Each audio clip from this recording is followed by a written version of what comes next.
Hello, j'espère que tu vas bien. Alors aujourd'hui, une petite vidéo au sec. Il a plu de hier soir jusqu'à maintenant, sans discontinuer. Donc franchement, là, l'eau monte. On est à la rivière, les inondations, tout ça. C'est que du bonheur. Donc pour éviter d'être trop mouillé, on va faire une petite vidéo au sec. Et aujourd'hui, j'avais envie de parler de la phrase de Kinslow qui dit que il est rare de trouver un membre de notre espèce qui soit à la fois en équilibre avec la paix intérieure et la sécurité matérielle, ou la réussite matérielle, ou la réussite financière, ou la richesse financière. Enfin, le terme qui te conviendra le mieux. Et en fait, pour illustrer ça, je voulais parler d'une petite histoire de vécu.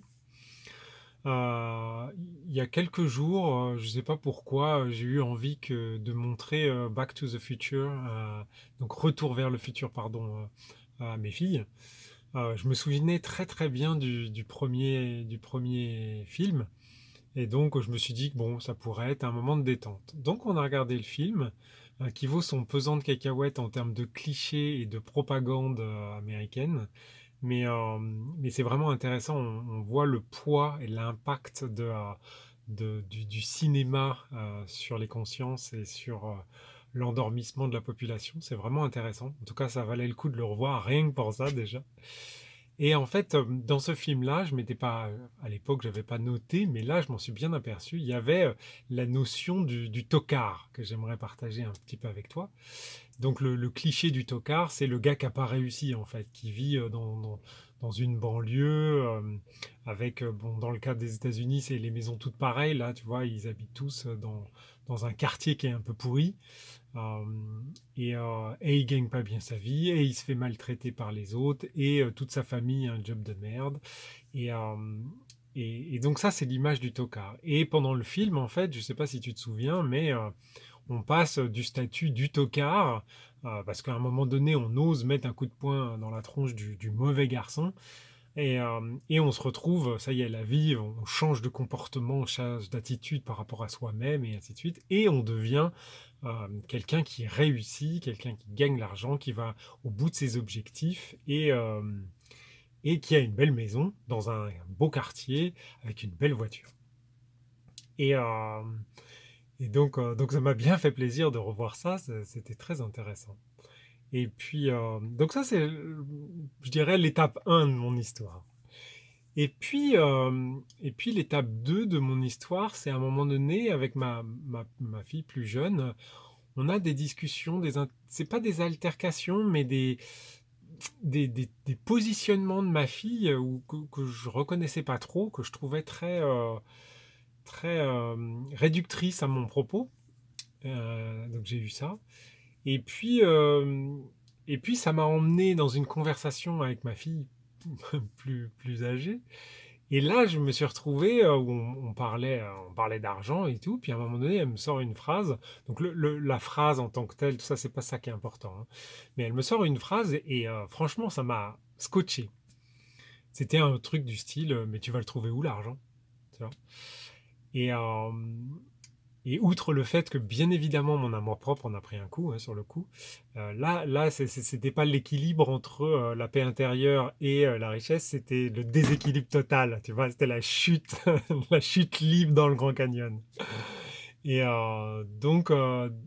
j'ai pris ça dans la tronche. Donc c'était tu vois, la deuxième lame Gillette. Et puis après, bon, comme toujours, hein, on prend son temps, on prend du recul, on va s'asseoir sur le banc de touche.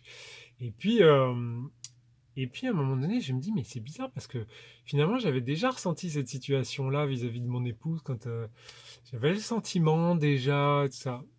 Et à un moment donné, j'ai pris conscience que bah, dans ma famille, on me prenait pour un tocard. Et donc le tocard tel que je l'ai défini dans le film, hein, le mec qui gagne pas d'argent, le mec qui a une maison pourrie ou qui vit chez ses beaux-parents, par exemple, tu vois. Euh, et, et, et donc je me suis dit, bon, donc déjà il a fallu que je comprenne cette chose-là. Ensuite, la deuxième chose qui m'est venue, c'est, ok, c'est quoi mes repères finalement? Est-ce que c'est le film des années 80 avec la société de consommation et le bien et le mal et le gentil et le méchant et tout ça? Ou est-ce que c'est autre chose?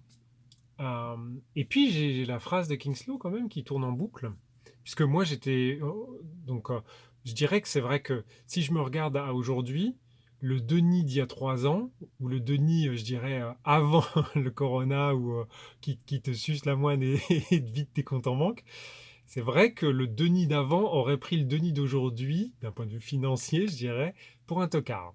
Ça, il y a de fortes chances. Après, le Denis d'aujourd'hui prendrait probablement le Denis d'il y a 3 ans pour un tocard spirituel. Donc on est kiff-kiff. Sauf que bon, faut pas qu'on s'arrête là, c'est pas ça l'objectif. L'objectif, c'est d'arriver à l'être humain équilibré, c'est-à-dire d'arriver à faire l'équilibre entre la paix intérieure et la richesse matérielle ou financière. Mais matériel, c'est plus à propos, je pense, parce que ça englobe plus de choses que le financier. Et en fait, ce qui m'a intéressé dans toute cette histoire-là, c'est que je suis arrivé à la conclusion que si tout mon environnement me prenait pour un tocard, et que par conséquent, moi, je crée ma propre réalité, ça veut dire que tout simplement, c'était l'image que moi, j'ai dégagée. Et par conséquent, ça m'a permis de prendre conscience que, en fait, dans ma quête de la paix intérieure, eh bien, en fait, j'avais un regard un peu méprisant sur la réussite matérielle, sur la vie d'avant, en fait.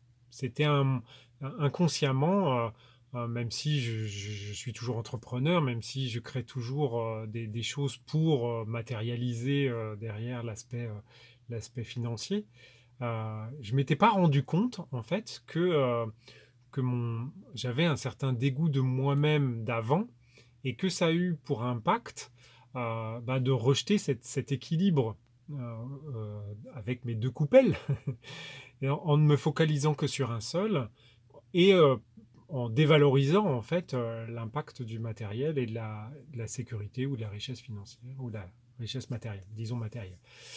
Et ça, c'était super intéressant parce que de ce point de vue-là, ça m'a permis de me dire, mais mince, finalement, j'avais alors j'aurais bien voulu avoir une représentation de mon environnement extérieur à l'image d'une autre vision de moi-même, mais peu importe, on s'en fout finalement. Ça m'a permis d'avoir un exemple concret que finalement, nos pensées créent bien l'environnement dans lequel on est, projettent bien ce que l'on pense de nous-mêmes et que on a vraiment qu'à regarder l'extérieur pour se rendre compte de ce qu'on pense de soi. Et ça, pour le coup, c'est super intéressant. Euh, Visiblement, je crois que l'enchaînement entre la phrase de Kingslow que j'ai découverte quelques jours après, 1 ou 2 jours après, en fait, et cette découverte-là, comme quoi j'étais probablement pas prêt pour m'apercevoir qu'il n'y avait pas une dualité, en fait, entre la paix intérieure et la réussite matérielle, mais bien en fait un équilibre à trouver.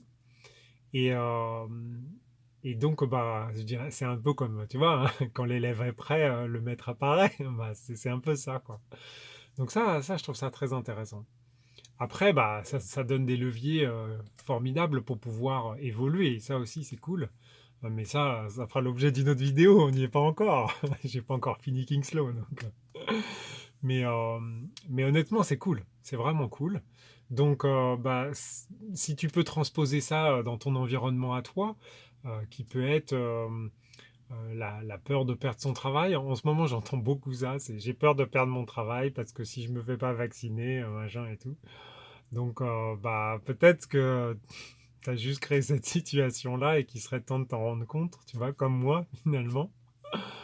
Euh, Après, effectivement, je trouve que l'équilibre entre le matériel et la paix intérieure, c'est un joli équilibre dans le sens où, une fois qu'on a établi une certaine sécurité financière, que j'ai pas encore retrouvée par rapport à 2018 ou 2019, mais je sais qu'il y aura une chose en moins, c'est le stress en fait. Il n'y aura pas le stress de ce manque d'argent ou de ce manque par rapport aux factures.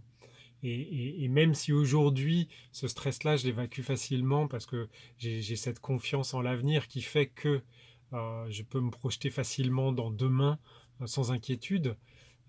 C'est vrai que une fois que tu enlèves cette partie-là, eh bien, c'est quand même plus facile. C'est comme disait Maslow avec sa pyramide, une fois que tu as défini la base et que tu es, voilà, t'es bien calé en bas, c'est quand même plus facile de monter qu'une pyramide inversée, où là, c'est pas très équilibré, en fait, tu vois. Donc, euh, donc voilà. Donc en fait, je voulais te partager ces petites réflexions autour de à la fois euh, cet équilibre, que je trouve un équilibre vraiment intéressant. En tout cas, c'est mon équilibre du moment, c'est ma recherche du moment. Et puis cette anecdote qui est à la fois déconcertante et pleine de vérité, que du bonheur, quoi. Voilà, voilà. Bon, en tout cas, je te souhaite une super journée. J'espère que chez toi, il fait plus beau que chez moi. Et je te dis à très bientôt. Ah, et puis oublie pas de t'abonner, ça fait toujours plaisir. Mets des pouces bleus parce que on aime bien les schtroumpfs. À bientôt.